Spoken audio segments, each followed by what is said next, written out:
Dihadang belasan debt kolektor, begini kronologi versi istri Aibtu FN saat kejadian, kini laporkan balik. Istri Aibtu FN oknum anggota polisi Lubuk Linggau yang menusuk dan menembak debt kolektor saat hendak menyita kendaraan melaporkan balik debt kolektor tersebut ke Polda Sumsel. Laporan itu dibuat Des Rumiati 43 tahun istri Aibtu FN dan didampingi kuasa hukumnya, Minggu, tanggal 24 Maret tahun 2024. Kuasa hukum Aibtu FN, Rizal Syamsul SH mengatakan ia dan klien melaporkan para debt kolektor yang terlibat di lokasi kejadian dengan 3 delik berbeda. Kami melaporkan para debt kolektor itu dengan pasal 365 KUHP pencurian disertai kekerasan, pasal 170 KUHP pengeroyokan, dan pasal 368 KUHP tentang pemerasan, kata Rizal. Selain itu, Rizal mengungkapkan jika kliennya itu mengalami luka dan pakaian sobek akibat terjatuh saat tarik-menarik STNK. Rizal menuturkan, kejadian menurut versi Aibtu FN dan istri yakni ketika ada 2 orang yang mendekat seolah-olah kenal. Namun saat kejadian, 2 orang yang mendekat tersebut tak dihiraukan oleh Aibtu FN dan istri. Klien tidak menghiraukan mereka, lantas masuk ke dalam mobil, kata Rizal.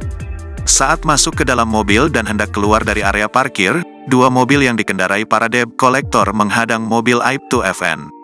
Menurut informasi istri Aibtu FN, ada sekitar 12 orang debt kolektor di lokasi, mereka 2 mobil, 1 hadang dari depan, 1 lagi dari belakang, ungkap Rizal.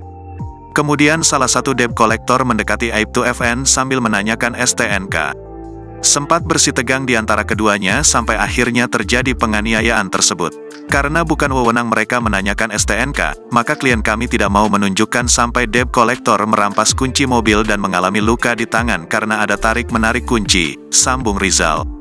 Merasa tak sanggup karena mendapat tindakan kekerasan dari debt kolektor, akhirnya Aibtu FN masuk ke dalam mobil untuk mengambil sangkur. Kalau senjata api itu memang sudah ada, itu dilakukan untuk mempertahankan objek supaya tidak dirampas, ungkap Rizal. Dia menambahkan pasca kejadian, 2 orang anak Aibtu FN juga mengalami trauma dari kejadian tersebut.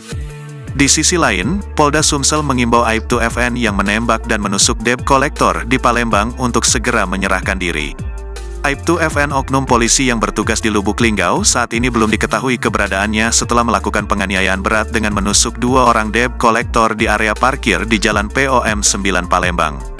Sang polisi telah dilaporkan oleh istri salah satu debt kolektor yang menjadi korban di Polda Sumsel.